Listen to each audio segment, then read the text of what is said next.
human beast was confined inside the container, his massive back tattooed with a ferocious scorpion. Behind him lay a blood-stained electric tongue. No one knew what horrific torture he had endured, but his savage gaze made it clear such torment was but a trifle to him. This terrifying beast of a man was being shipped as cargo when customs intercepted him by chance, seized by a SWAT team. To uncover his identity, the police had no choice but to bring him back to the station. Little did they know that the scorpion's presence would unleash a catastrophe upon the entire precinct. They scoured every database, yet found no trace of his identity. Matthew was forced to question him personally. Instead of answering, the scorpion informed Matthew that men claiming to be from the FBI would soon come to take him away, but their identities would be fake. Before Matthew could react, the door burst open. Thanks to Scorpion's warning, Matthew remained exceptionally vigilant. Noticing the weapons at the two men's waists weren't FBI-issued firearms, he immediately exposed their deception. Unexpectedly, both men simultaneously drew their weapons, preparing to eliminate him. Fortunately, Matthew was agile and prepared. With one swift move, he took down one assailant. The other was subdued by two officers who had rushed in upon hearing the gunfire. Clearly, Scorpion's warnings had been accurate. He immediately turned and sprinted toward the interrogation room, only to find Scorpion vanished. Instantly, he was ambushed by Scorpion, who had been hiding behind the door. Though Matthew was skilled, he was no match for Scorpion and was swiftly overpowered. But Scorpion didn't harm Ma Shu.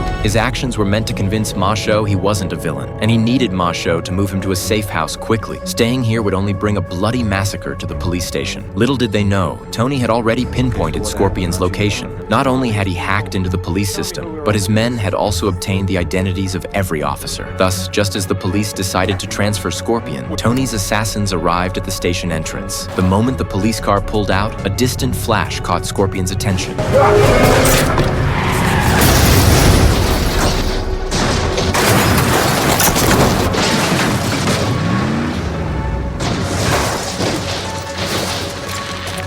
A vehicle then sped toward them. Several burly men emerged, wielding large circular saws to cut through the car, clearly intending to capture Scorpion alive. Inside, Scorpion used the chainsaw to sever his handcuffs. Meanwhile, after the attack, Lisa immediately rushed to the scene with her gun to provide backup. The sniper tried to take advantage of the chaos to seriously wound Scorpion, but the next second, Lisa shot him down. Several thugs had just opened the car door when Scorpion beat them to a pulp, delivering a final, decisive blow.